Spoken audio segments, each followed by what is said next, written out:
Welcome. We're talking today about how you get a federal taxpayer identification number, an FTIN, a TIN, or an EIN. So stay with us. Welcome to the Video CPA. I'm Michael Scott, and it's good to be with you again. I'm your host. I'm an active certified public accountant in Texas and Idaho. I've got a retired license in Wyoming. Also a certified management accountant, and I've been both for about 45 years. I've got a master's degree in accounting, and I've worked for some of our nation's largest firms, and also owned my own firm for about 20 years. So I feel pretty good about talking on these subjects. Good to be with you. So let's go on to the next slide, and that is our affiliate disclaimer.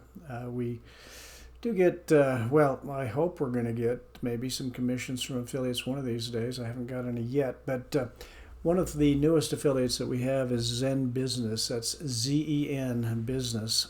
And what they do is set up corporations and LLCs, that type of thing. So if you're in the market for something like that, they can certainly help you with that. And from what I see, it's at a very reasonable price. So you might check them out. They would be in the description area of this video. We also have our educational disclaimer that you've seen before, so read that when you get a chance. But let's go ahead and get into it. I've got a lot of slides today. I don't think each one will take a long time, but I want to show you in detail how you apply for a federal taxpayer identification number. So let's continue on.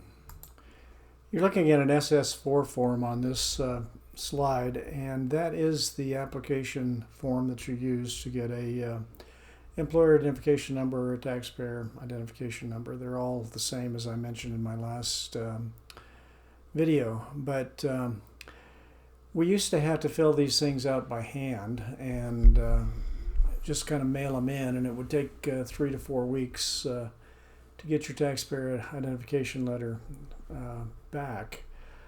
And you could fax them, and it'd take about 7 days, but let's go ahead and look at the newer way to do this. And when I say newer way, it's not necessarily new. It's been around for about 15 years or so. At least I've been using it for that long. So it's a much better way to take care of this and a much faster way to take care of it. So I'm going to walk you through this whole thing, and like I say, there's a lot of slides, but we won't take very long on each. So when you go to the IRS site, irs.gov, right now this is what you're going to see, and they change the site every once in a while. So, but this is up to date. So in that search bar up there, where you see the red arrow going, you're going to enter and just enter EIN in the search box, and it will bring you then to another page. And it'll bring you to this page, and so then you'll want to click on apply for an employer identification number online. Once you do that, it's going to take you to the next page, and they're going to ask you, they're going to educate you on the type of information that you need before you go in and apply. So you're going to need some information. Make sure you have all this information. Once you have it together, apply. Just click apply online now, and once you've clicked that, it's going to take you to this page, and it's going to ask you, what type of legal entity do you want? Okay. Now, I'm using the example of a sole proprietor here, but if you're a partnership or a corporation, you would certainly check on one of those. And depending on what you check, it's going to give you more options, different options than what we go through today, but I wanted to just go through the sole proprietor page. So certainly if you check trusts, for example, it's going to ask you about all sorts of different trusts, so you need to be ready to prepare those or answer those questions, because you may not know what some of these trusts even are. So make sure that you know what type of legal entity you want, and like I say, we're going through a sole proprietor example. So once you hit that sole proprietor button, it's going to take you to this screen, and it's going to say, are you a regular sole proprietor or are you a household employer? So quite a few years ago, the IRS started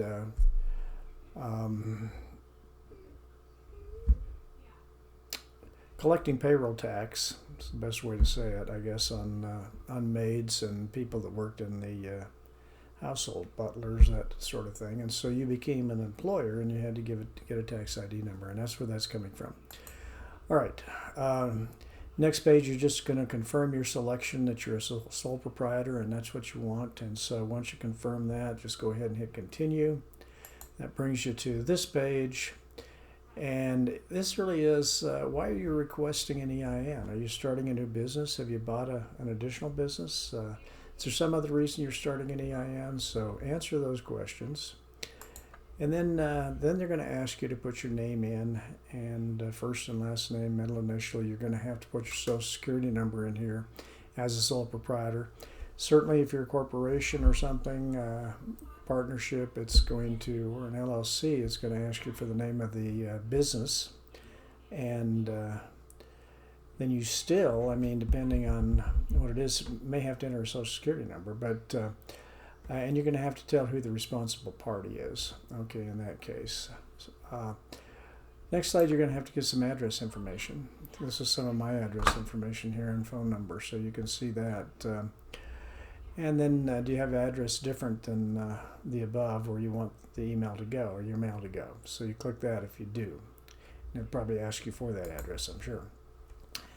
And then you'll see they've got a little assistant that wants to make sure that what you've entered is what they've got in their database. And so in this case, they don't like road spelled out, R-O-A-D, and so they've just got R-D there. So I've just accepted the database version in this case. Going on, you'll see that I forgot to put in the month and the year on this, that the business was going to start. This is kind of an estimate. If you don't know what month and year you're exactly going to start, just put what you think, okay? So you're going to put your trade name or your business name in here. I've got the Video CPA here. But whatever your business is, you're going to put that in, and then fill out the rest of this page. And then you're going to go on and you're going to have to tell more about what type of business that you have and what kind of sole proprietor you are. So are you going to be a trucking firm with heavy vehicles? Are you going to be a gambler? Are you going to have to file excise taxes? Things like that. Are you involved in alcohol, tobacco, or firearms? And but the important one down here is, do you have or do you expect to have any employees who will receive Forms W-2 in the next 12 months? You know, and a lot of people don't know how to answer that question. And if you don't know how to answer it, check no. If you've got no employees now, check no. Because if you check yes, the IRS is going to be after you. They're going to be sending you payroll reports, and they're going to be after you to file those payroll reports on a quarterly basis. And you may not even have any employees yet. But so you're going to have to either file 0 reports, or you're going to have to amend it with them and say, hey, I don't need any reports anymore because I don't have any employees. So make sure that if you're unsure or you have got no employees, check no on that, so the IRS will not expect quarterly payroll reports for you and reports at year end. All right, and this was kind of hard to see, but this one is asking what your organization does. I mean, are you in construction? Are you in hotels, food service, that type of thing? And if none of these are true, there's one down here that I cut off, which is other. Okay. In my case, since we're the Video CPA, I checked finance, and so then it's going to ask you more about finance. And my business really doesn't fit in with any of these things. I mean, I don't do any of this stuff, so I just checked other and put tax education, all right? And so some of this, that's the best you can do, all right? So then it comes down and it asks you whether you want your EIN confirmation letter mailed to you, which will take four weeks possibly, or do you want to receive your letter online? Make sure you check receive your letter online, all right? Because if you do that, you're going to get it pretty fast within the next couple of minutes, as long as the system works. And over the years that I've used this system, it works pretty good. I mean, sometimes it's down, but for the most part, it works pretty good, okay? All right, let's go on. As I mentioned on the first slide, or at least there was a picture there talking about a bonus for watching, and that's a free session with a business life coach. And so if you're interested in that, this is about probably a 40-50 minute session depending on Bonnie, and maybe longer than that, but send an email to hello@getyourlightback.com, getyourlightback.com. So hello@getyourlightback.com. She will contact you and set up a time for that life coaching session. She's a life coach and a business coach and CPA. She's got a lot of business experience, so I'd take advantage of it. If you've got questions about how to start a business or what, anything about your business, payroll taxes, she knows all that stuff. So very good. I'd take advantage of it. All right, let's get back now. Then they come up with a page then that is a final review. And so this kind of summarizes all the information that you've put in. Okay. Now at the very bottom, you can see here, we strongly recommend you print this summary page for your records, as this will be your only copy of the application. And there are some things where they ask you for a copy of this application, and even if you've got your letter that says you've got an EIN, they still want a copy of the stupid application. There are times, IRS does a pretty good job overall, but there are times when people just don't think, okay?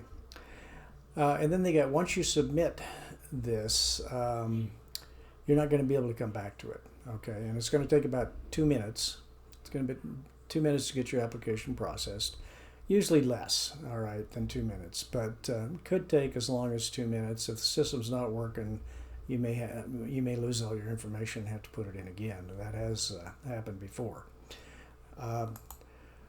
But if everything goes through like it's supposed to, after 2 or 3 minutes, you're going to get what's called your EIN letter. Okay, this is an example of what an EIN letter looks like. So you can see that says, we assigned you an employer identification number. Thank you for applying for an employer identification number. We assigned you such and such, EIN such and such, okay? Do not lose this letter. Make copies of it. Keep it in a safe place. I've had clients that just don't know what they've done with the letter and have lost it. They don't know what their tax ID number is. They end up using the wrong one, and it becomes a nightmare as far as your payroll tax goes.